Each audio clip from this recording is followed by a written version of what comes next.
I think I've always been a fan of the Mission Impossible films. They're the kind of movie which, when it's on at the cinema, that's the one you go watch because you know it's going to be a good ride regardless. And it's a spy movie, but set contemporary, and it's realistic. There are some gadgets in there, sure, which are like, okay, maybe that's a stretch of the imagination, but it's entirely feasible, and everyone loves that. And so, I've always been a fan. The character I play is a member of the CIA. He is the director of the CIA's #1 assassin. He's a cleaner. He goes and takes out people who you can't capture. He's rather notorious within the CIA. The way the IMF and the way Hunt looks at him is like he's the enemy because he's been forced upon them in the team by Erica Sloan, the director of the CIA. And so he just plays along with that, and he just plays the nice guy. He's like, yeah, I'm just doing my job. I think Walker has watched Ethan Hunt from afar, obviously. He's one of the top guys in this very strange section of the CIA, the Impossible Mission Force, IMF. And he obviously knows that Hunt has talent, his ability, but I think he looks at Hunt as someone who doesn't have what it takes to do the necessary things. He puts too many people and too many things at risk because he has a moral code which is too strict. The script is very much alive. It's a process which never stops evolving. And I like that. It can be difficult at times. As I say, it's a challenge when you've got your character and you're trying to look at arcs and where to play stuff. But McHugh is so aware of that as well. It all ends up blending together, and it's really rather clever. I don't quite know how he does it. But it is alive, and yeah, that's the way Chris works. And I quite enjoy that because it allows your character not just to be stationary throughout the shoot.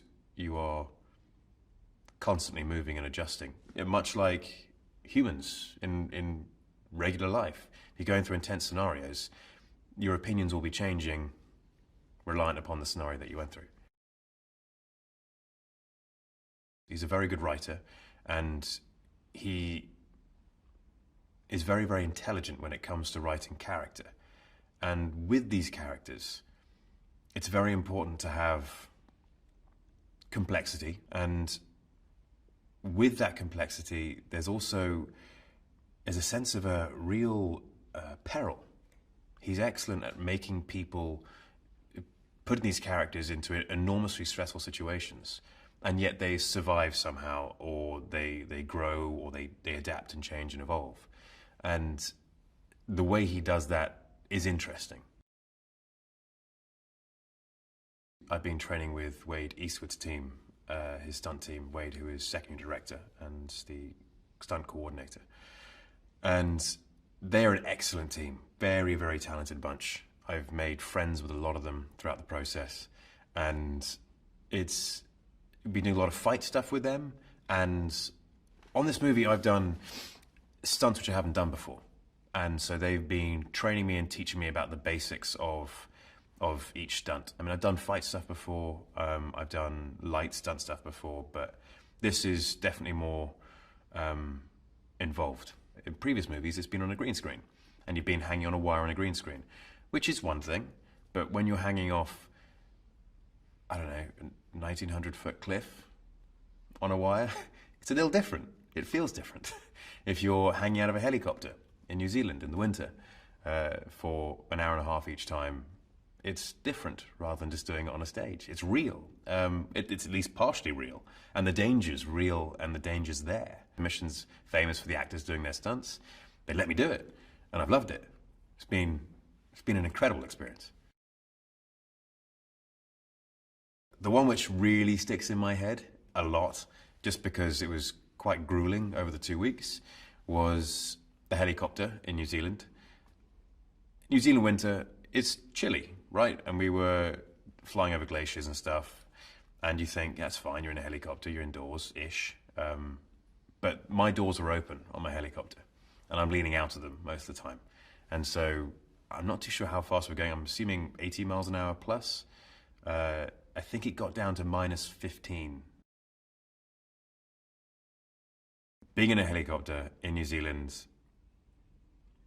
over mountains and glaciers and flying through canyons, while being chased by another helicopter, which is, I don't know, 20 feet away, or chasing another helicopter and firing a machine gun out the doors it's like every boy's dream. You're like, yeah, I want to grow up and pretend to be G.I. Joe, basically. Tom is flying his own helo, and it is amazing what he does. Like, the training he's gone through to fly a helicopter has been extensive, and he's doing serious stunts. In that moment, I forgot how cold I was because of how beautiful it was.